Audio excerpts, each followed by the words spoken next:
आजमगढ़ में 23 अगस्त की भोर में दुर्दांत अपराधी शंकर कन्नौजिया को वाराणसी एसटीएफ ने मार गिराया।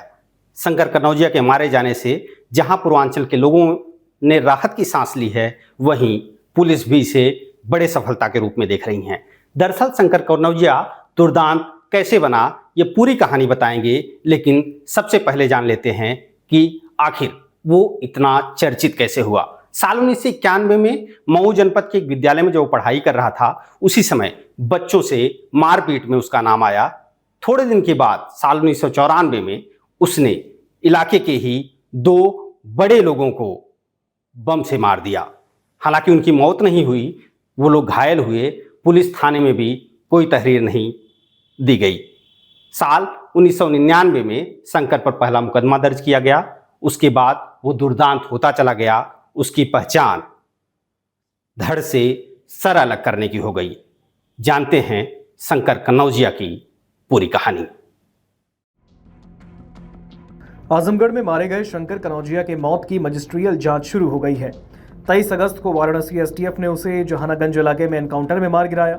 आजमगढ़ के एसपी ग्रामीण चिराग जैन ने बताया कि शंकर पर आजमगढ़ और मऊ में कुल 9 मुकदमे दर्ज थे। साल 1994 में मऊ के दोहरी घाट इलाके में 2 लोगों पर बम से हमला करने के बाद उसे गांव के लोगों ने निकाल दिया। बाद में वो इतना दुर्दांत बना कि अपराध की दुनिया में सिर धड़ से अलग करने वाला जाना गया।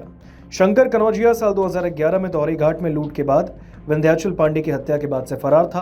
23 अगस्त को सुबह करीब 3:35 पर किसी बड़ी वारदात को अंजाम देने के लिए जाते वक्त एसटीएफ ने उसकी घेराबंदी की। इसके साथ ही बाइक पर एक और व्यक्ति था, उसने एसटीएफ पर फायरिंग की। जवाबी कार्रवाई में पुलिस ने गोली चलाई। अस्पताल ले जाने के पर डॉक्टरों ने शंकर को मृत घोषित कर दिया। शंकर का दूसरा साथी भाग निकला, जिसकी तलाश पुलिस कर रही है। शंकर कन्नौजिया 5 भाई बहनों में सबसे छोटा था। शंकर के भाई कन्हैया बताते हैं कि उसके जन्म के 6 महीने बाद उसकी मां की जान चली गई। मौसी श्याम प्यारी, जिनका घर मऊ जनपद के दोहरी घाट इलाके के ठाकुर गांव में था, उन्होंने शंकर की परवरिश की। मौसी की अपनी कोई संतान नहीं थी। बचपन में मां की मौत हो जाने से शंकर को उसकी मौसी कुछ ना कहती। वो बचपन से ही मनबड़ और जिद्दी हो गया। दोहरी घाट के पेरही गांव के श्री प्रकाश राय बताते हैं कि माध्यमिक विद्यालय में पढ़ने के दौरान लड़ाई होने पर शंकर ने कुछ बच्चों को बुरी तरह से मारा, जिसके बाद गांव में शंकर के खूंखार होने की चर्चा होने लगी। ठाकुर गांव निवासी लालसा राय ये बताते हैं कि 1994 में ठाकुर गांव के राम आश्रय राय और रामपुर धनौली के ब्रजेश राय पर शंकर ने बम से हमला किया। इसके बाद तो शंकर के खिलाफ पूरा गांव लामबंद हो गया। हालांकि इस मामले में कोई तहरीर नहीं दी गई। शंकर को गांव से बाहर कर दिया गया, लेकिन वो गांव में आता रहता। उसकी आपराधिक गतिविधियों से लोग खौफ खाते। यहीं से शंकर के दुर्दांत बनने की कहानी शुरू होती है। साल 1999 में शंकर के खिलाफ मारपीट का पहला मुकदमा दर्ज हुआ। साल 2008 में शराब के साथ पकड़ा गया। पुलिस का कहना है कि साल 2011 में दोहरी घाट इलाके के विंध्याचल पांडे की लोडर गाड़ी लूट ली गई। उसके बाद सिर धड़ से अलग कर फेंक दिया। इस हत्या के बाद शंकर के नाम आजमगढ़, मऊ के साथ पूर्वांचल के कई जिले कांपने लगे। इस घटना के बाद उसके नाम कई गंभीर अपराध में भी आए, लेकिन पुलिस पकड़ नहीं सकी। साल 2024 में शंकर कन्नौजिया ने एक और बड़े वारदात को अंजाम दिया।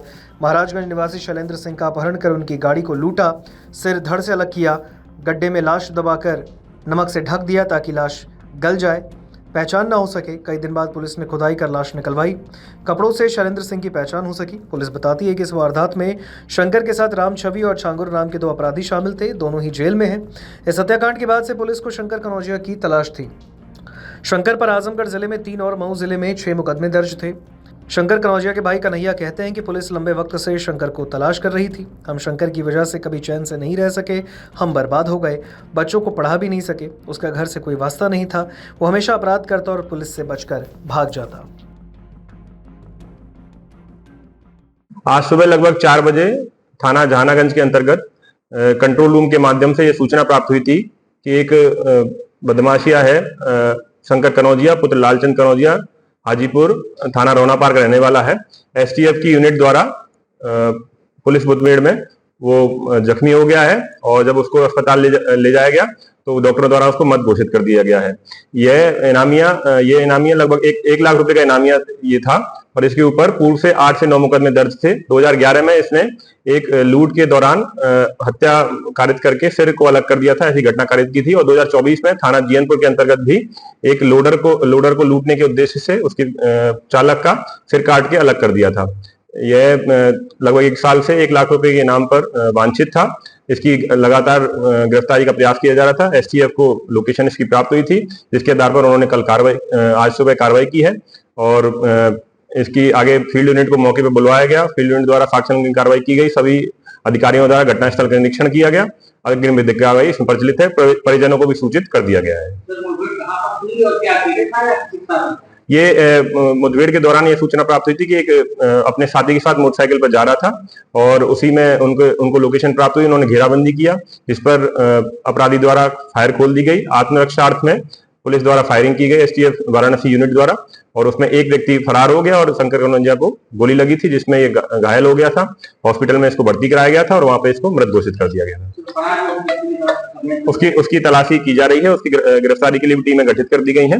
जल्द ही उसकी गिरफ्तारी भी सुनिश्चित की जाएगी। थाना झानागंज के अंतर्गत चकरपानपुर चौकी में मगही पुलिया के पास में यह मुठभेड़ हुई है।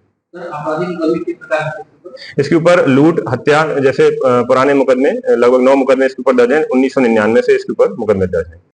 अगर आप ये वीडियो YouTube पर देख रहे हैं तो हमारे चैनल को सब्सक्राइब कर बेल आइकन दबाएं और Facebook पर देख रहे हैं तो हमारे पेज को लाइक करें।